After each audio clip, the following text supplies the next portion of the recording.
Hello students, welcome to comfort study. কেমন আছো তোমরা সকলে? আশা করছি তোমরা সকলেই ভালো আছো। আমি ধরে নিচ্ছি তোমরা আমাদের আগের ভিডিওটা দেখেছো, যেখানে জিএনএম এএনএম এর যে নোটিফিকেশন সেই ব্যাপারে আমরা আলোচনা করেছিলাম। আর তোমাদের বলেছিলাম যে এখান থেকে কী ধরনের চাকরি তোমরা পেতে পারো। আর সেখানে আমি বলেছিলাম যে ফ্রি ক্লাস তোমাদের দেওয়া হবে, তো সেই ফ্রি ক্লাস চলে এসেছে। আজকের থেকে তোমাদের জন্য লাইফ সায়েন্স, ফিজিক্যাল সায়েন্স আর অন্যান্য বিষয়ের ওপর ক্লাস শুরু হয়ে যাবে। ফ্রি ক্লাস হবে, এর জন্য কোনো টাকার তোমাদের দরকার হবে না। তোমাদের শুধু করতে হবে কি, আমাদের এই ইউটিউব চ্যানেলটিকে সাবস্ক্রাইব করতে হবে আর বেল আইকনটি দাবিয়ে রাখতে হবে, যাতে যখনই আমরা কোনো নতুন ভিডিও দেবো তখনই যাতে তোমাদের ওখানে নোটিফিকেশানটা চলে যায়। ঠিক আছে? তো ঠিক আছে, আজকের থেকে ক্লাস শুরু করি। আর চ্যাপ্টার ভিত্তিক তোমাদের জন্য ক্লাস নিয়ে আসা হচ্ছে। যেমন আজকের যে কোশ্চেন সেটটা সেটা লাইফ সায়েন্সের থেকে হবে। লাইফ সায়েন্সের যে সেল আছে, ইউনিট অফ লাইফ, ঠিক আছে, তো সেই সেল চ্যাপ্টার থেকে আমাদের আজকের এই সেটের কোশ্চেনগুলো আমরা রাখবো। তো এইভাবে কোশ্চেন থাকলে কি হয়, অ্যারেঞ্জ থাকে খুব ভালো, আর তোমরা যখন তোমাদের দরকার হবে তখন তোমরা খুঁজে নিতে পারবে তাড়াতাড়ি। যদি তোমরা নোট করে রাখো এইভাবে চ্যাপ্টার ওয়াইজ, তাহলে তোমরা তাড়াতাড়ি খুঁজে পাবে কোশ্চেনগুলো আর তোমাদের পড়তে সুবিধা হবে। তো ঠিক আছে, বেশি কথা না বাড়িয়ে আমাদের ক্লাস শুরু করা যাক। তো রোজ দিনের মতন আজকেও তোমাদের বলে রাখি, যদি তোমরা আমাদের টেলিগ্রাম চ্যানেল, ইউটিউব চ্যানেল এগুলোকে সাবস্ক্রাইব না করে থাকো, সেখানে তোমরা সাবস্ক্রাইব করতে পারো, জয়েন হয়ে থাকতে পারো। ফেসবুক আইডি আছে আমাদের, ফেসবুক পেজ আছে, ইনস্টাগ্রামেও তোমরা আমাদের পেয়ে যাবে। হোয়াটসঅ্যাপ গ্রুপে তোমরা জয়েন কিংবা ফেসবুক গ্রুপে জয়েন হতে পারো, সেখানে তোমরা তোমাদের কোশ্চেন রাখতে পারো আর আমাদের টিচাররা তোমাদের কোশ্চেন সলভ করে দেওয়ার চেষ্টা করবে। ঠিক আছে, তো আমাদের ভিডিওটি শুরু করা যাক। তো চলে যাই প্রথম কোশ্চেনের দিকে। প্রথম কোশ্চেন সেল থেকে যেটা আসে, দেখো, কত খ্রিস্টাব্দে কোষ আবিষ্কৃত হয়? তো সেল, যেটাকে আমরা কোষ বাংলায় আর কি, যেটাকে আমরা জীবনের একক হিসেবে জানি, কোষ, তো এই কোষ কবে আবিষ্কৃত হয়েছিল? তো তোমাদের অপশন দেওয়া আছে 1865 সালে, 1681 সালে, 1665 সালে আর 1831 সালে। তো এখানকার মধ্যে রাইট অ্যান্সারটি তোমরা দেখে নাও।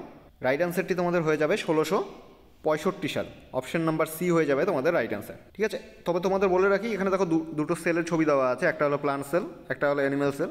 ঠিক আছে, মানে প্রাণী কোষ আর উদ্ভিদ কোষ। তো এই 1665 সালে যে কোষটা আবিষ্কৃত হয়েছিল, সেই কোষটি কিন্তু জীবিত কোষ ছিল না, সেটা মৃত কোষ আবিষ্কৃত হয়েছিল। এটা এখন জেনে রাখো, পরবর্তীতে কোশ্চেন আসছে তখন আরও ভালো মতন জানানো হবে। দেখো, এখানে বলে দেওয়া আছে, কোষের কেন্দ্রের ধরনের উপরে ভিত্তি করে কোষকে প্রধানত দু প্রকারে ভাগ করা হয়েছে। কি, একটা হলো প্রোক্যারিওটিক কোষ বা আদি কোষ যেটাকে আমরা বলছি, যেখানে কি থাকে না, সুগঠিত নিউক্লিয়াস কিন্তু থাকে না। আগের যে আদি কোষ ছিল সেখানে কিন্তু সুগঠিত নিউক্লিয়াস পাওয়া যায় না, এটা একটা বড় পার্থক্য দুটোর মধ্যে। আর আরেকটি হলো গিয়ে ইউক্যারিওটিক কোষ, এটাতে কিন্তু প্রকৃত কোষ, এটাকে প্রকৃত কোষ বলা হচ্ছে, আর সুগঠিত নিউক্লিয়াস এখানে উপস্থিত। এটা কিন্তু মেন একটা যে ডিফারেন্স ইউক্যারিওটিক আর প্রোক্যারিওটিক কোষের মধ্যে। ঠিক আছে, নেক্সট চলে যাই। এখানে বলেছে কোষ কে আবিষ্কার করেন? দেখো, কোষ কে আবিষ্কার করেন, একটু আগে 1 নম্বর কোশ্চেনে যে ছিল কত সালে হয়েছিল, সেখানে আমি কি বললাম, যে প্রথম যে কোষটা আবিষ্কৃত হয়েছিল সেই কোষটা কিন্তু মৃত কোষ ছিল, সেটা জীবিত কোষ ছিল না। তো সেটা কিন্তু আবিষ্কার করেছিল, অপশন দেওয়া আছে দেখো, Robert Brown, Robert Hooke, Leeuwenhoek আর স্লেইডেন। দেখো, তোমাদের বলে রাখি, তোমরা যদি ক্লাসটি শুধু শুধু ভিডিও দেখছো তাহলে মনে নাও থাকতে পারে। আমি তোমাদের সাজেস্ট করবো যে তোমরা খাতা পেন নিয়ে বসো, আর যেগুলো তোমাদের মনে হচ্ছে যে ইম্পর্টেন্ট, আমি বলছি সবগুলোই ইম্পর্টেন্ট, ঠিক আছে, কিন্তু তোমাদের যদি মনে হয় যে না, যেটা এটা মনে থাকবে না, সেটা তোমরা নোট করে রাখতে পারো। ঠিক আছে, তাতে তোমাদেরই সুবিধা হবে এক্সামে, পরে আর অন্য জায়গায় খুঁজতে হবে না। ঠিক আছে, তো এখানকার মধ্যে অপশানে দেখো রাইট অ্যান্সার হয়ে যাবে কোষ কে আবিষ্কার করেন। তো কোষ আবিষ্কার করেছিলেন রবার্ট হুক। ঠিক আছে, অপশান নাম্বার বি। তোমরা জানাবে ভিডিওটির পরে কমেন্টে, তোমরা জানাবে যে তোমাদের কটা করে অ্যান্সার ঠিক হয়েছে। তো রবার্ট হুক যে আবিষ্কার করেছিলেন সেটা কিন্তু কোনো জীবিত কোষ ছিল না, সেটা কিন্তু মৃত কোষ ছিল। পরবর্তীতে জীবিত কোষ আবিষ্কৃত হয়। ঠিক আছে, কে করেন? এই যে দেখো, নামটি দেওয়া আছে, কী নাম দেওয়া আছে, লিউয়েনহক। লিউয়েনহক কিন্তু এই যে সজীব কোষ, প্রথম সজীব কোষ আবিষ্কার করেছিলেন। ঠিক আছে, নেক্সট দেখো বলা আছে, দেখো, জীবন্ত কোষ বা সজীব কোষ যেটাকে বলছি, সেটা আবিষ্কার করেন কে? লিউয়েনহক প্রথম আবিষ্কার করেন। আর প্রথম যে কোষটা আবিষ্কৃত করেন, যদি জীবন্ত কোষের কথা উল্লেখ করে দেওয়া থাকে তাহলে তোমরা লিউয়েনহক অ্যান্সার করবে, আর যদি জীবন্ত কোষ এক্সট্রা করে না বলা থাকে তাহলে সেক্ষেত্রে কিন্তু তোমাদের রাইট অ্যান্সার হয়ে যাবে রবার্ট হুক। আর এখানে দেওয়া আছে নিউক্লিয়াস আবিষ্কার করেন রবার্ট ব্রাউন। রবার্ট হুক আবিষ্কার করেন প্রথম কোষ, আর নিউক্লিয়াস আবিষ্কার করেছিলেন রবার্ট ব্রাউন। নেক্সট কোশ্চেনে চলে যাই। বলেছে কোষের শক্তিঘর কাকে বলা হয়? দেখো, আজকে কোষের এটা ফার্স্ট একটা সেট, খুব কমন বেসিক, কিংবা যেগুলোকে খুব বেশি ইম্পর্টেন্ট বলা হয়, যেগুলো বেশি পরিমাণে আসে। তো খুব কঠিন কোশ্চেন তো তোমাদের হবে না জীবন বিজ্ঞান থেকে, এই টাইপের কোশ্চেন হবে। তোমরা যদি আরও চাও যে না তোমরা লেভেল আপ করবে, তো তোমরা আবার জানাতে পারো, আমরা কোষের থেকে আরও কোশ্চেন তোমাদের জন্য নিয়ে আসবো, কিন্তু সেক্ষেত্রে কিন্তু তোমাদের চ্যানেলটিকে সাবস্ক্রাইব করতে হবে আর কী করতে হবে, কমেন্টে কিন্তু আমাদের জানাতে হবে, নাহলে আমরা বুঝতে পারবো না। ঠিক আছে, তো 3 নম্বর কোশ্চেনে দেখো বলা আছে কোষের শক্তিঘর কাকে বলা হয়। অপশন দেওয়া আছে রাইবোজোম, মাইটোকন্ড্রিয়া, সেন্ট্রোজোম আর লাইসোজোম। তো কোষের যে শক্তিঘর বা পাওয়ার হাউস আমরা যাকে বলছি, কাকে বলা হচ্ছে, এখানে কিন্তু রাইট অ্যান্সার হয়ে যাবে অপশন নাম্বার বি, মাইটোকন্ড্রিয়াকে কোষের শক্তিঘর বলা হয়। ঠিক আছে, দেখো বলে দেওয়া আছে মাইটোকন্ড্রিয়াকে কোষের শক্তিঘর বা পাওয়ার হাউস অফ সেল বলা হচ্ছে। মাইটোকন্ড্রিয়া একটি দ্বিপর্দা বেষ্টিত কাঠামো, মানে এটি দুটি পর্দা দ্বারা বেষ্টিত থাকে, তাই জন্য দ্বিপর্দা বেষ্টিত। আর বহিপর্দা বা বহিয়াবরণী এবং অন্তঃপর্দা বা অন্ত আবরণী, ঠিক আছে, এর যে গহ্বর দুটো যে লেয়ার থাকে, প্রথম লেয়ার আর পরের লেয়ার, এই মাঝখানের যে জায়গাটা থাকে, ঠিক আছে, এই জায়গাটাকে কি বলছে, পৃথকভাবে দুটি জলীয় বিভাগে বিভক্ত করেছে, মানে ভিতরের একটা পার্ট আলাদা আর বাইরের একটা পার্ট আলাদা, এইভাবে এই লেয়ারটা দুটো আলাদা আলাদাভাবে ভাগ করেছে। অর্থাৎ বহিঃপ্রকোষ্ঠ ও অন্তঃপ্রকোষ্ঠ দুটো প্রকোষ্ঠে ভাগ করে দিয়েছে। অন্তঃপ্রকোষ্ঠটি ম্যাট্রিক্স নামক কি বলেছে সমসত্ব পদার্থ দ্বারা পরিপূর্ণ থাকে। ম্যাট্রিক্স নামক সমসত্ব পদার্থ দ্বারা অন্তঃপ্রকোষ্ঠটি মানে ভেতরের প্রকোষ্ঠটি পরিপূর্ণ থাকে। ঠিক আছে, নেক্সট চলে যাই। এখানে বলেছে দেখো বহিঃপর্দা বা বহিঃআবরণীটা যেটা থাকে সেটা কোষ অঙ্গাণু বা অবিচ্ছিন্ন সীমানা গঠন করে। কোষ অঙ্গাণুর দ্বারা একটা অবিচ্ছিন্ন সীমানা গঠন করে। অন্তঃপর্দা ক্রিস্টি নামক নিয়মিত ভাঁজ দ্বারা একাধিক প্রবর্তক তৈরি করে। আচ্ছা, এই যে ক্রিস্টি নামটা শুনলে এটা কিন্তু পরের কোশ্চেনে আসছে তোমাদের পরবর্তীতে। তো এই ক্রিস্টি কী জিনিস, আসলে মাইটোকন্ড্রিয়ার যে ভেতরের যে লেয়ারটা থাকে সেখানে কিন্তু অনেকগুলো এরকম ভাঁজ দেখতে পাওয়া যায়। তো এই যে ভাঁজগুলোকে বলা হয় ক্রিস্টি। ঠিক আছে, পরবর্তীতে কোশ্চেন আছে, সেখানে আমি আরও ভালো মতন বুঝিয়ে দেবো তোমাদের। আর এখানে কী বলা আছে দেখো, এটিপি বা অ্যাডিনোসিন ট্রাইফসফেট, এটিপি উৎপন্ন করতে কিন্তু সাহায্য করে। নেক্সট 4 নম্বরে বলে দেওয়া আছে মাইটোকন্ড্রিয়া আবিষ্কার করেন কে। এই যে মাইটোকন্ড্রিয়া, এটি কে আবিষ্কার করেন। অপশন দেওয়া আছে রবার্ট ব্রাউন, গলগি, বেন্ডা, ওয়াটসন ও ক্রিক। তো তোমরা রবার্ট ব্রাউন তো মাত্র পড়ে নিলে নিউক্লিয়াস, ঠিক আছে, গলগি হচ্ছে না, এখানে তোমাদের রাইট অ্যান্সার হয়ে যাবে বেন্ডা। ঠিক আছে, বেন্ডা হয়ে যাবে তোমাদের রাইট অ্যান্সার। কার্ল বেন্ডা যে ছিল তিনি কিন্তু মাইটোকন্ড্রিয়া আবিষ্কার করেছিলেন। তার আগেও মাইটোকন্ড্রিয়ার ব্যাপারে ধারণা এসেছিল, সেটা কে করেছিল, এভি কলিকের। নামটা মনে রাখো, এভি কলিকের। ঠিক আছে, এভি কলিকের ইনি কিন্তু প্রথম ধারণা নিয়েছিলেন, যেটাকে মাইটোকন্ড্রিয়ার যে পাওয়ার হাউস বলা হয় এটার কিন্তু ধারণা নিয়েছিলেন, কিন্তু আবিষ্কার করেন কে, এই যে কার্ল বেন্ডা। ঠিক আছে, নেক্সট চলে যাই।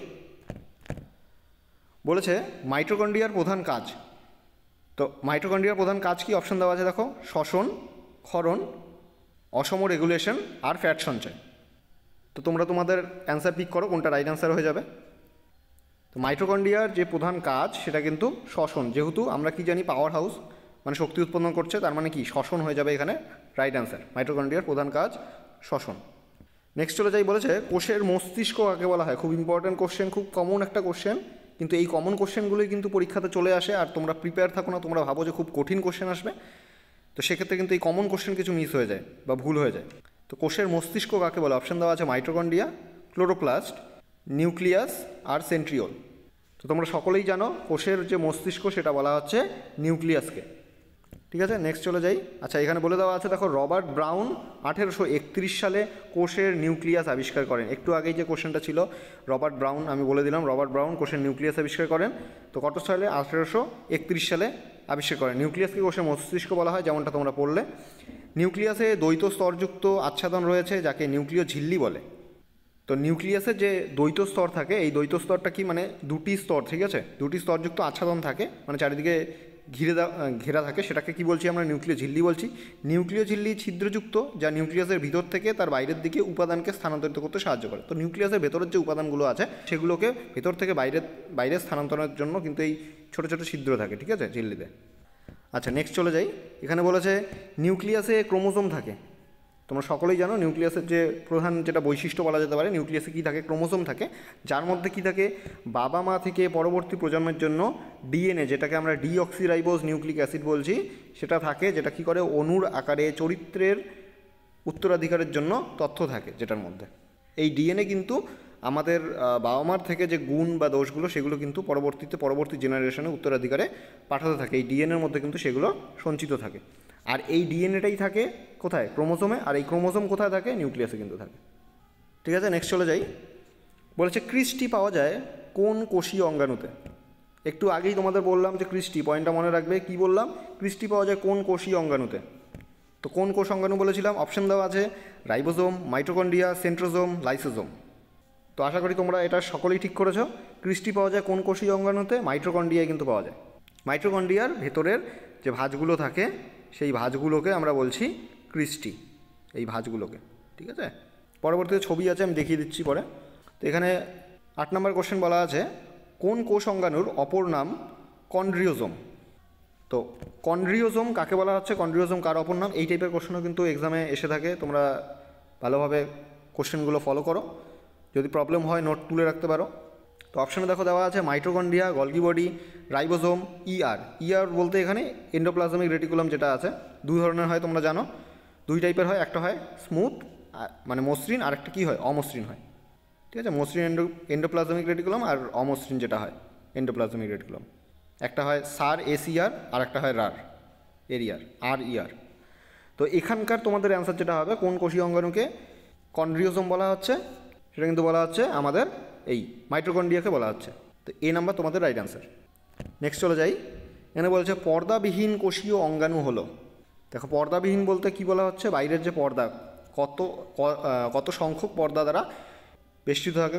তো বিভিন্ন সংখ্যক থাকে, কেউ কোনো পর্দা দ্বারা বেষ্টিত থাকে না, কেউ একটি পর্দা দ্বারা থাকে, কেউ দুটি পর্দা দ্বারা। যেরকম মাইটোকন্ড্রিয়ার ক্ষেত্রে কি বললে? দুটি থাকে, দ্বিস্তরীয় পর্দা বেষ্টিত থাকে।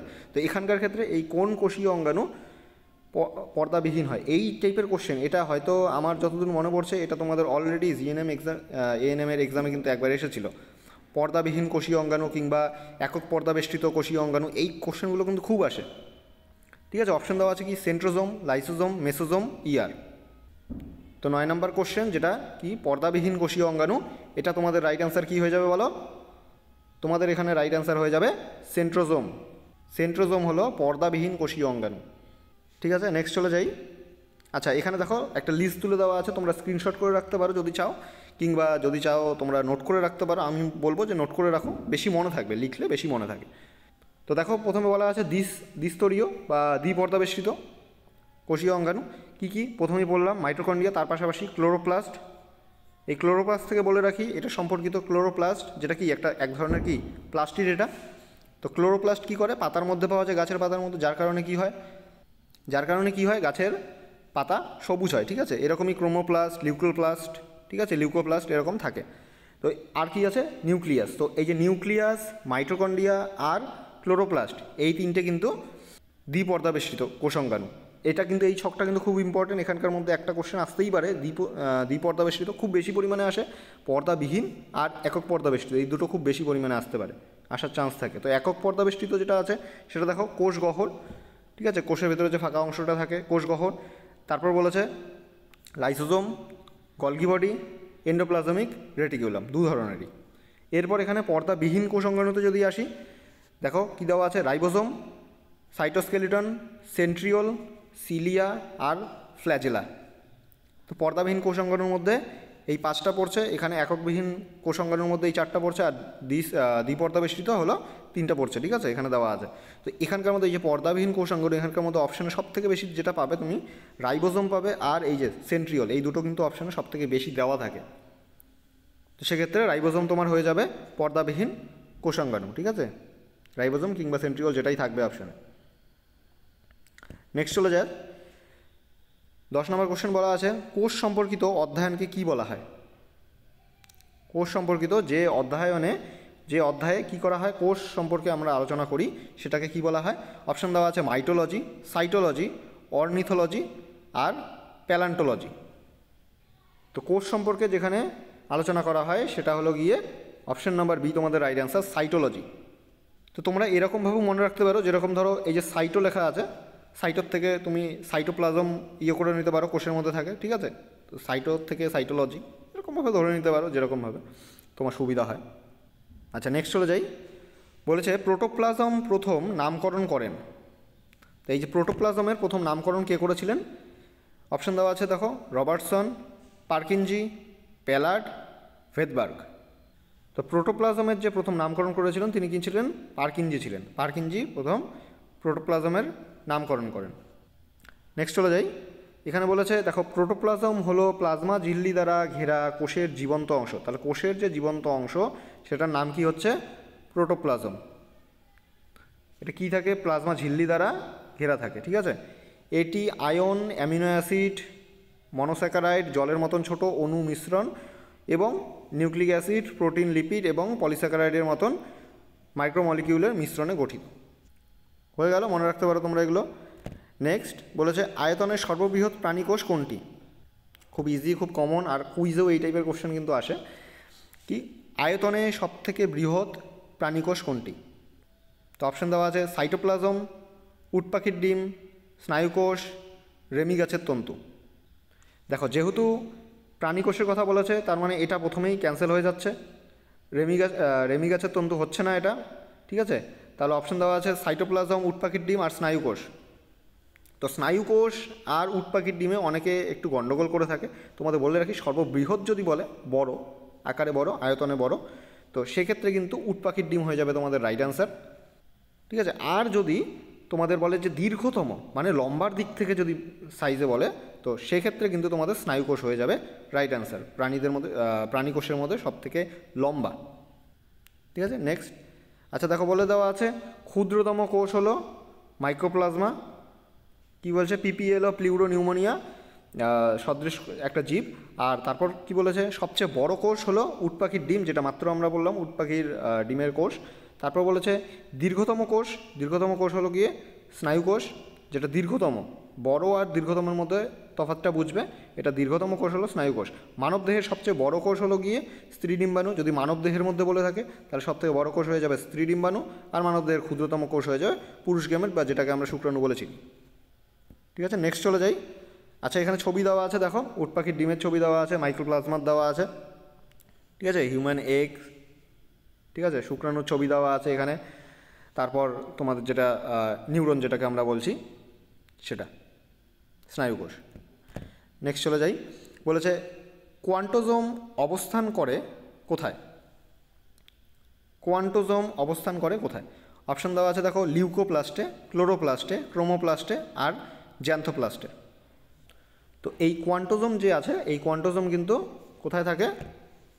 ক্লোরোপ্লাস্টে আমরা পেয়ে থাকি। ক্লোরোপ্লাস্টে অবস্থান করে কোয়ান্টোজোম, ঠিক আছে। আচ্ছা দেখো, এখানে বলে দেওয়া আছে ক্লোরোপ্লাস্ট হলো উদ্ভিদে উপস্থিত সবুজ বর্ণের প্লাস্টিড, যেটা বললাম প্লাস্টিড মূলত তিন ভাগে আমরা ভাগ করে থাকি। কি? একটা হলো ক্লোরোপ্লাস্ট, ক্রোমোপ্লাস্ট আর একটা হলো লিউকোপ্লাস্ট। লিউকোপ্লাস্টের কোনো রং থাকে না, বিবর্ণ হয়। আর ক্রোমোপ্লাস্ট এটা বিভিন্ন নানান রঙের হয়। এটা বিভিন্ন রঙিন প্লাস্টিডের কথা যদি বলে তাহলে সেক্ষেত্রে কিন্তু ক্রোমোপ্লাস্ট হয়ে যাবে, ঠিক আছে, ক্রোমো। আর ক্লোরো যদি থাকে, ক্লোরোফিলের সাথে সাদৃশ্যযুক্ত এই যে ক্লোরোপ্লাস্ট যদি বলি, তাহলে সেটা কিন্তু সবুজ বর্ণের হয়ে থাকে, ঠিক আছে। আচ্ছা, বলেছে ক্লোরোপ্লাস্ট হলো ক্লোরোফিল দিয়ে তৈরি একটি সবুজ বর্ণের পদার্থ। আর ক্লোরোপ্লাস্টটা হলো ক্লোরোফিল দিয়ে তৈরি, যেহেতু ক্লোরোফিল দিয়ে তৈরি হয় তাই জন্য কী হয়? সবুজ বর্ণের হয়। ক্লোরোফিলের মধ্যে ম্যাগনেসিয়াম ধাতু উপস্থিত। আবার কি বলেছে? ক্লোরোফিলের সাহায্যে গাছপালা সূর্যালোকের উপস্থিতিতে সালোক সংশ্লেষ ঘটনাটি সম্পন্ন করে। তাহলে সালোক সংশ্লেষের জন্য অতি গুরুত্বপূর্ণ একটা কোষীয় অঙ্গাণু হলো কী হচ্ছে? ক্লোরোফিল হয়ে যাচ্ছে, ক্লোরোপ্লাস্ট হয়ে যাচ্ছে, হ্যাঁ, ঠিক আছে। ক্লোরোপ্লাস্ট উদ্ভিদ কোষের রান্নাঘর হিসেবে বিবেচিত। উদ্ভিদ কোষের রান্নাঘর, দেখো, উদ্ভিদের রান্নাঘর বলেনি, উদ্ভিদ কোষের রান্নাঘর বলেছে। তো সেক্ষেত্রে কিন্তু কাকে বলা হচ্ছে? ক্লোরোপ্লাস্টকে বলা হচ্ছে। আচ্ছা, নেক্সট চলে যাই। এখানে বলেছে সবুজ গাছের ক্লোরোপ্লাস্টে বেশিরভাগ অংশ পাতার মেসোফিল কোষে পাওয়া যায়, ঠিক আছে। সবুজ গাছের ক্লোরোপ্লাস্টের বেশিরভাগ পাতার যে অংশ সেটা মেসোফিল কোষে পাওয়া যায়। রঞ্জকের ধরনের ভিত্তিতে প্লাস্টিডকে তিন ভাগে ভাগ করা যেতে পারে, যেটা আমি প্রথমে বললাম। কি আছে? ক্লোরোপ্লাস্ট, ক্রোমোপ্লাস্ট আর লিউকোপ্লাস্ট। তো ক্রোমোপ্লাস্ট গাছের হলুদ, কমলা, লাল রং দেয়, ঠিক আছে, যে কোনো রঙিন ইয়েতে, ঠিক আছে, এই কালারের জন্য এটা কিন্তু দায়ী ক্রোমোপ্লাস্ট। আর লিউকোপ্লাস্ট একটি বর্ণহীন প্লাস্টিড। নেক্সট চলে যাই। বলেছে ডিএনএর ক্ষুদ্রতম একক। এটাও ইম্পর্ট্যান্ট কোশ্চেন। ডিএনএর ক্ষুদ্রতম একক অপশান দেওয়া আছে ক্রোমোজোম, অটোজোম, অ্যালোজোম, জিন। তো এখানে তোমাদের এক্সট্রা করে কিছু বলার নেই। ডিএনএর ক্ষুদ্রতম একক যদি বলা হয় তাহলে সেক্ষেত্রে তোমাদের রাইট অ্যান্সার হয়ে যাবে জিন। জিন হলো ডিএনএর ক্ষুদ্রতম একক। এখানে বলে দেওয়া আছে মানুষের মধ্যে প্রতিটি কোষে, দেখো, তোমাদের প্রায় প্রত্যেকটি কোশ্চেনের সেটের পিছনে কিন্তু ওটা সম্পর্কিত আরও যতগুলো কোশ্চেন আছে সেই কোশ্চেনগুলো কিন্তু আমরা এখানে নোট হিসেবে দিয়ে দিয়েছি, ঠিক আছে। তোমরা আমি বলবো যে শুধু ভিডিওটি না দেখে তোমরা নোট করো কোশ্চেনগুলো দেখে। এখানে অনেকগুলো ইম্পর্টেন্ট কোশ্চেন পেয়ে যাবে, এখান থেকেই একটা যে কোনো দেখবে তোমরা এক্সামে পেয়ে যাচ্ছ। আর যদি ঠিকঠাক মনোযোগ দিয়ে না করো তাহলে কিন্তু সেক্ষেত্রে ভুলে যাবে তোমরা। তো দেখো প্রথমে কী বলছে, মানুষের মধ্যে প্রতিটি কোষের সাধারণত 23 জোড়া কী থাকে, ক্রোমোজোম থাকে, মানে মোট 46টি।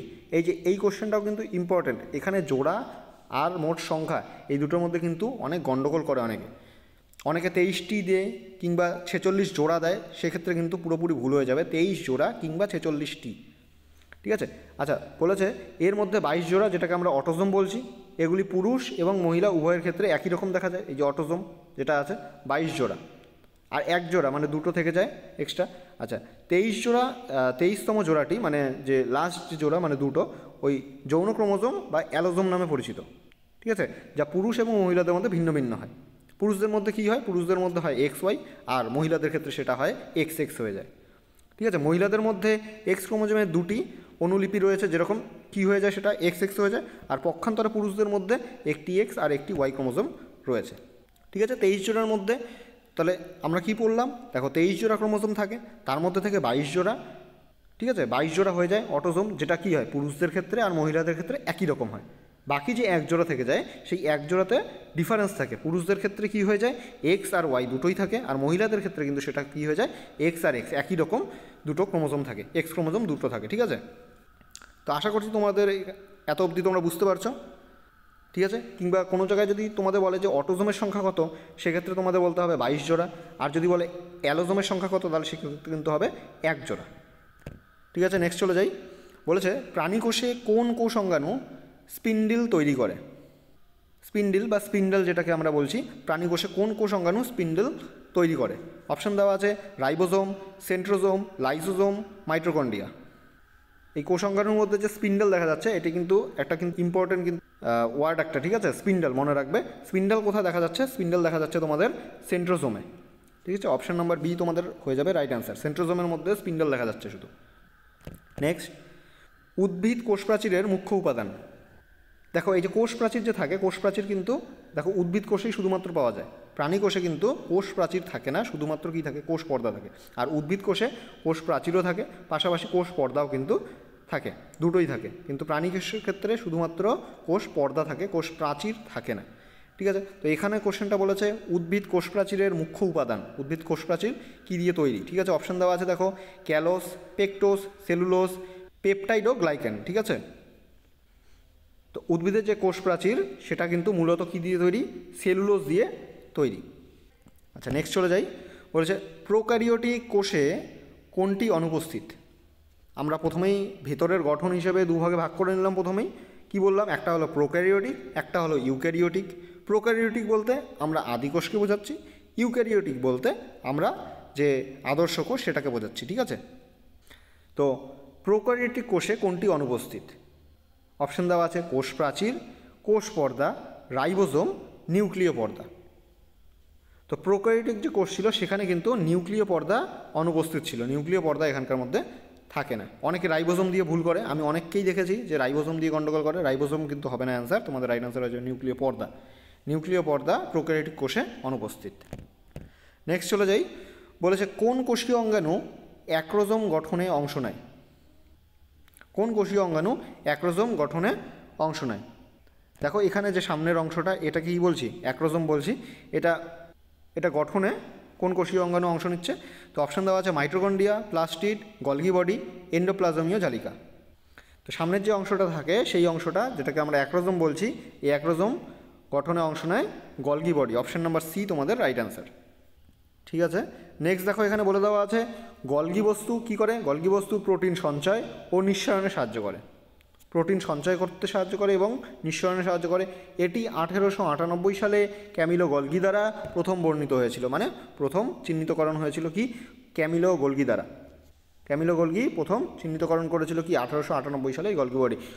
গলগি বস্তু প্রোটিন প্যাকিং এবং প্রয়োজন হলে সেটি অপসারণে সাহায্য করে, যেরকমটা প্রথমে বললাম, প্রোটিন সঞ্চয় ও নিঃসরণে সাহায্য করে।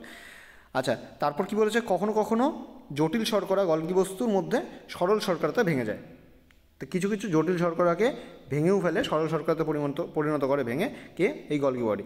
এটি গ্লাইকোপ্রোটিন ও গ্লাইকোলিপিড গঠনের একটি গুরুত্বপূর্ণ স্থান। তার গ্লাইকোপ্রোটিন আর গ্লাইকোলিপিড কোথায় গঠন হচ্ছে? এটা কিন্তু গলগি বডিতে তৈরি হচ্ছে। ঠিক আছে, এটাও এখান থেকেও কোশ্চেন আসতে পারে, গ্লাইকোপ্রোটিন আর গ্লাইকোলিপিড কোথায় গঠন হচ্ছে? গলগি বস্তুতে। আচ্ছা, নেক্সট চলে যাই। বলেছে কোন কোষীয় অঙ্গাণুকে আত্মঘাতী থলি বলে? এটা আগেও যেমন একটা ইম্পর্ট্যান্ট কোশ্চেন ছিল, ঠিক এখনও এটা ততটাই ইম্পর্ট্যান্ট একটা কোশ্চেন। অনেকবার পড়ার পরেও অনেকে গণ্ডগোল করে ফেলে, তো সেই রিস্ক তোমরা নেবে না, বারবার রিভাইজ কিন্তু করবে। সহজ জিনিস ভুলে গেলে সবথেকে বেশি আফসোস হয়ে পড়ে। তো কোন কোষীয় অঙ্গাণুকে আত্মঘাতী থলি বা সুইসাইডাল ব্যাগ বলা হয়? অপশান দেওয়া আছে রাইবোজোম, লাইসোজোম, মেসোজোম, ইয়ার। তো এখানকার মধ্যে রাইট অ্যান্সার হয়ে যাবে কি? অপশান নাম্বার বি, লাইসোজোমকে কিন্তু আমরা আত্মঘাতী থলি বলছি বা সুইসাইডাল ব্যাগ বলছি। আচ্ছা, নেক্সট চলে যাই। এখানে কি বলেছে? লাইসোজোম কি করছে দেখো। লাইসোজোম কি? এই ঝিল্লিবাহিত ভেসিকুলার গঠনগুলি কী বলছে? গলগি বস্তুতে প্যাকেজিংয়ের প্রক্রিয়া দ্বারা গঠিত হয়। তাহলে ঝিল্লিবাহিত যে ভেসিকুলার গঠনগুলি গলগি বস্তুতে যে প্যাকেজিংয়ের দ্বারা, গলগি বস্তু বললাম কি প্যাকেজিংয়ে, প্রোটিন প্যাকেজিংয়ের সাথে করে প্রক্রিয়া অংশ নেয়, তো সেই প্রক্রিয়ার দ্বারা গঠিত হচ্ছে। তারপর কি বলছে দেখো, এদের ফ্যাগোসাইটিক ক্রিয়াকলাপের কারণে এগুলিকে আত্মঘাতী থলি বলা হচ্ছে। ঠিক আছে, লাইসোজোম কখনো বহিরাগত উপাদানের হজমের পাশাপাশি জরাজীর্ণ কোষীয় অঙ্গাণুগুলো হজম করতে কোষে পরিষ্কার রাখে। তো ফ্যাগোসাইটিক যে কোষগুলো থাকে সেগুলোর আমরা কাজই জানি যে এটা অন্যান্য যেগুলো মৃত কোষ বা বর্জ্য সেগুলোকে কী করে? ধ্বংস করে দেয়। তো সেটাই কাজ করছে এখানে। আচ্ছা, নেক্সট দেখো কী বলেছে? যদি কোনো কোষ বা কোষ অঙ্গাণু ক্ষতিগ্রস্ত হয় তবে কি করে? হাইড্রোলাইটিক এনজাইম দেয়। হাইড্রোলাইটিক এনজাইম কী করে? প্রয়োগে লাইসোজোমে ক্ষতিগ্রস্ত কোষ অঙ্গাণু হজম করে। এই হয়ে গেল। নেক্সট চলে যাই। 20 নম্বর বলেছে বহু নিউক্লিয়াসযুক্ত প্রাণীকোষকে কী বলে? তাহলে একটি কোষের মধ্যে, একটি প্রাণীকোষের মধ্যে যদি বহু সংখ্যক নিউক্লিয়াস থাকে তাহলে সেক্ষেত্রে সেই কোষটিকে আমরা কী বলবো? অপশান দেওয়া আছে দেখো, ফ্যাগোসাইট, এরিথ্রোসাইট, সিনোসাইট আর সিনসিটিয়াম। তো বহু নিউক্লিয়াসযুক্ত যে কোষ হয় প্রাণীকোষ, সেটাকে আমরা কি বলছি? সেটাকে আমরা বলবো সিনসিটিয়াম। অপশান নাম্বার ডি তোমাদের রাইট অ্যান্সার। নেক্সট চলে যাই। আচ্ছা, বলেছে দেখো পাশাপাশি কোষ প্রাচীরের সূক্ষ্ম ছিদ্রপথের সাইটোপ্লাজমিক সংযোজনের স্থাপনকে কি বলে? তো সাইটোপ্লাজমিক যে সংযোজন স্থাপন হয়, দুটো কোষ প্রাচীর যখন পাশাপাশি থাকে তখন তাদের মধ্যে যে সাইটোপ্লাজমের যে সংযোজন থাকে, একটার সাথে আরেকটার যে সংযোগ স্থাপন হয়, সেটা কিসের দ্বারা হয়? কোন ছিদ্রপথের দ্বারা? সেটাকে কি বলে? তো অপশান দেওয়া আছে দেখো, প্লাজমালেমা, প্লাজমোডেজমাতা, মাইসেলি আর পিট মেমব্রেন। তো সেই জায়গাটাকে কি বলছি আমরা? সেই জায়গাটাকে আমরা বলবো প্লাজমোডেজমাটা। ঠিক আছে, মনে থাকবে প্লাজমোডেজমাটা। নেক্সট বলেছে কোষের কোন অঙ্গাণু প্রোটিন সংশ্লেষে সাহায্য করে? এটাও খুব ইম্পর্ট্যান্ট কোশ্চেন। অনেক আগের থেকে এই টাইপের কোশ্চেন কিন্তু আসে, এই যে যেরকম আত্মঘাতী থলি, এই যে প্রোটিন সংশ্লেষে সাহায্য করে, তারপর কি বলছে কোষের শক্তিঘর কাকে বলা হচ্ছে, এগুলো কিন্তু খুব ইম্পর্ট্যান্ট আর খুব কমন টাইপের কোশ্চেন। হুট করে এসে গেলে অনেকে গণ্ডগোল করে ফেলে তাড়াহুড়ায়, তো সেই ভুলটা করবে না। কোষের কোন অঙ্গাণু প্রোটিন সংশ্লেষে সাহায্য করে? অপশান দেওয়া আছে লাইসোজোম, রাইবোজোম, সেন্ট্রোজোম আর গলগি বডি। তো তোমরা সকলেই জানো প্রোটিন সংশ্লেষে সাহায্য করছে কে? রাইবোজোম সাহায্য করছে প্রোটিন সংশ্লেষে। নেক্সট এখানে কি বলেছে দেখো, রাইবোজোম হলো সাইটোপ্লাজমে উপস্থিত পর্দাবিহীন দানাযুক্ত কাঠামো। এই যে এখানে দেখো আগেও অপশানে পড়েছিলে যে পর্দাবিহীন যে কোষীয় অঙ্গাণুগুলো আছে তাদের মধ্যে কি পড়ে? রাইবোজোম পড়ছে। তো এখানে দেখো দেওয়া আছে সাইটোপ্লাজমে উপস্থিত পর্দাবিহীন দানাযুক্ত কাঠামো হচ্ছে রাইবোজোম। 1953 সালে জর্জ প্যাডেল একটি বৈদ্যুতিক অনুবীক্ষণ যন্ত্রে ঘন ঘন কণা একটি রাইবোজোম পর্যবেক্ষণ করেন। তো ঘন ঘন কণা রক্ষা করেন, পরবর্তীতে যেটাকে কী বলা হয়? রাইবোজোম বলা হয়। রাইবোজোমে প্রোটিন সংশ্লেষিত হয় এবং এই কারণে একে কী বলে? প্রোটিনের কারখানা বলা হয়। প্রোটিন কারখানা বলা হচ্ছে তাহলে রাইবোজোমকে। দেখো এখান থেকেও কিন্তু একটা কোশ্চেন পেয়ে গেলে। প্রোটিন কারখানা বলা হচ্ছে কাকে? রাইবোজোম। প্রোটিন সংশ্লেষ কে করছে? রাইবোজোম। নেক্সট বলা আছে তো দুই ধরনের রাইবোজোম রয়েছে। রাইবোজোম আমরা দুই ধরনের পাই, একটা ইউক্যারিওটিক কোষে আর একটা প্রোক্যারিওটিক কোষে। তো দুটো আলাদা রকমের হয়। ইউক্যারিওটিক কোষে যেটা পাই সেটা হলো গিয়ে 80S প্রকৃতির, আর প্রোক্যারিওটিক কোষে যেটা পাই সেটা কিন্তু 80S প্রকৃতি। এই দুটো কোশ্চেনও কিন্তু খুব ইম্পর্টেন্ট। অনেক জায়গায় কোশ্চেনে আসে যে ইউক্যারিওটিক কোষে যে রাইবোজোম থাকে সেটা কোন প্রকৃতি, 80S, 70S নাকি অন্য কিছু। ঠিক আছে, সেক্ষেত্রে তোমাদের রাইট অ্যান্সার ইউক্যারিওটিক কোষে হয়ে যাবে 80S আর প্রোক্যারিওটিক কোষে হয়ে যাবে 70S। ইউক্যারিওটিক কোষে সাইটোপ্লাজমে পাওয়া যায় এটা, তো এটা সাইটোপ্লাজমে পাওয়া যায়। ইউক্যারিওটিক কোষের যে সাইটোপ্লাজম আছে সেখানে ভাসমান অবস্থায় পাওয়া যায় রাইবোজোম, আর সাইটোপ্লাজমের পাশাপাশি কী বলছে, সাইটোপ্লাজমের পাশাপাশি প্রোক্যারিওটিক কোষের কোষ পর্দার মধ্যেও যুক্ত থাকে কি রাইবোজোম। তা প্রোক্যারিওটিক কোষের ক্ষেত্রে শুধু সাইটোপ্লাজমে না, সেক্ষেত্রে কোষ প্রাচীরের কোষ পর্দার মধ্যেও কিন্তু এই রাইবোজোম পাওয়া যায়। আশা করি বোঝাতে পারছি তোমাকে। যদি কোনো তোমাদের বোঝাতে পারছি আশা করি। যদি তোমাদের কোনো সমস্যা থেকে থাকে তাহলে তোমরা অবশ্যই আমাদের সাথে কন্ট্যাক্ট করবে। আমাদের হোয়াটসঅ্যাপ নাম্বার দেওয়া আছে, হোয়াটসঅ্যাপ গ্রুপে তোমরা জয়েন হবে, কিংবা টেলিগ্রাম গ্রুপে জয়েন হতে পারো। এই পিডিএফগুলো যদি তোমাদের চাই তাহলে এই পিডিএফগুলো তোমরা পেয়ে যাবে কিসে, আমাদের টেলিগ্রাম গ্রুপে জয়েন হলে। সেখানে কিন্তু তোমরা সব ধরনের পেয়ে যাবে, ঠিক আছে, পিডিএফগুলো পেয়ে যাবে। আচ্ছা, নেক্সট চলে যাই। বলেছে সেন্ট্রোজোম থাকে। সেন্ট্রোজোম কোথায় থাকে? এবার অপশন দেওয়া আছে প্রাণী কোষে, উদ্ভিদ কোষে, আদি কোষে, আদর্শ কোষে। তো সেন্ট্রোজোম যেটা দেখা যায়, সেন্ট্রোজোম এতক্ষণ থেকে আমরা পড়ে আসছি সেন্ট্রোজোম। সেই সেন্ট্রোজোম কোথায় পাওয়া যাচ্ছে? সেন্ট্রোজোম পাওয়া যাচ্ছে প্রাণী কোষে। চলে যাই। বলেছে কোন অঙ্গাণুকে কোষের ট্রাফিক পুলিশ বলা হয়? ঠিক আছে, তো কোন কোষ অঙ্গাণুকে কোষের ট্রাফিক পুলিশ বলা হচ্ছে? অপশন দেওয়া আছে mitochondria, ribosome, Golgi body, lysosome. তো ট্রাফিক পুলিশ যে বলা হচ্ছে, এটা কিন্তু বলা হচ্ছে গলগি বডিকে। ঠিক আছে, গলগি বডিকে কোষের ট্রাফিক পুলিশ বলা হচ্ছে। নেক্সট বলা আছে সেন্ট্রিওলে অনুনালিকার সংখ্যা কতগুলি? সেন্ট্রিওলে যে অনুনালিকা থাকে, সেন্ট্রিওলের ছবি তোমরা একটু আগেই হয়তো দেখেছো। 1 মিনিট আমি দেখার চেষ্টা করছি। এই দেখো, এখানে দেখো, এখানে যদি তোমরা দেখো তাহলে এই যে এখানে যদি দেখতে পারো, এখানে সেন্ট্রিওলে একটা ছবি দেওয়া আছে। এখানে দেখো, তোমরা যদি অনুনালিকার সংখ্যা দেখতে চাও, 1 মিনিট, হ্যাঁ এখানে দেখো, এখানে যদি আমরা মার্ক করি, দেখো কতগুলো আছে, 1, ঠিক আছে, একটু আমি তোমাদের ভালোভাবে মোটা করে দেখানোর চেষ্টা করছি, ঠিক আছে। তো এই দেখো, এখান থেকে কোনো 1, 2, 3, 4, 5, 6, 7, 8 আর এই হলো 9। তাহলে এখানে অনুনালিকার সংখ্যা তোমরা এই সেন্ট্রিওলের মধ্যে অনুনালিকার সংখ্যা কতগুলো পাচ্ছ? সেখানে কিন্তু 9টা পাচ্ছ। তো চলে যাই আমাদের আগের স্লাইডে, কোথায় গেল? তো এখানে দেখো সেন্ট্রিওলে অনুনালিকার সংখ্যা, সেখানে তোমরা কত হয়ে যাচ্ছে? তোমাদের রাইট অ্যান্সার হয়ে যাচ্ছে 9টি। কেন 9টি হলো তোমরা বুঝতে পারলে? ছবি দেখে বুঝলে আসলে বেশি মনে থাকে। তো সেই কারণেই আমি আবার আগের সেটে গেলাম, এখানে ছবিটা দেওয়া নেই, ঠিক আছে। তো নেক্সট যেটা কোশ্চেন আছে, নিচের কোন অঙ্গাণুর সাথে প্রোক্যারিওটিক কোষের সাদৃশ্য রয়েছে? তো প্রোক্যারিওটিক কোষের সাথে মানে আদি কোষের সাথে কোন কোষ অঙ্গাণুর সাদৃশ্য রয়েছে, মানে একই রকম? কি বলেছে? মাইটোকন্ড্রিয়া, ক্লোরোপ্লাস্ট, উভয়ই, কোনোটি নয়। তো এখানে তোমাদের কোন কোষ অঙ্গাণুটি? এখানে কিন্তু তোমাদের রাইট অ্যান্সার হয়ে যাবে অপশন নাম্বার সি, উভয়ই, মানে মাইটোকন্ড্রিয়াও হবে আবার ক্লোরোপ্লাস্টও হবে। ক্লোরোপ্লাস্ট, মাইটোকন্ড্রিয়া এই দুটি অঙ্গাণুই কিন্তু প্রোক্যারিওটিক কোষের সাথে সাদৃশ্যযুক্ত রয়েছে, ঠিক আছে। তো এখানে দেখো আরও তোমাদের বিভিন্ন তথ্য এখানে বলে দেওয়া আছে। এটা বিশ্বাস করা হয় যে ক্লোরোপ্লাস্টও একটি সায়ানোব্যাকটেরিয়াল এন্ডোসিম্বিয়ন্ট থেকে উদ্বুদ্ধ হয়েছে। আচ্ছা, নেক্সট চলে যাচ্ছি। বলেছে রাইবোজোমগুলি কী দ্বারা গঠিত? আমরা যে রাইবোজোমের ব্যাপারে পড়লাম, যেটা প্রোটিন সংশ্লেষে সাহায্য করে, তো রাইবোজোমগুলি কী দ্বারা গঠিত? অপশন দেওয়া আছে কি ডিএনএ, আরএনএ আর প্রোটিন, ডিএনএ আর প্রোটিন, আরএনএ আর অ্যামিনো অ্যাসিড। তো রাইবোজোমগুলি কী দ্বারা গঠিত?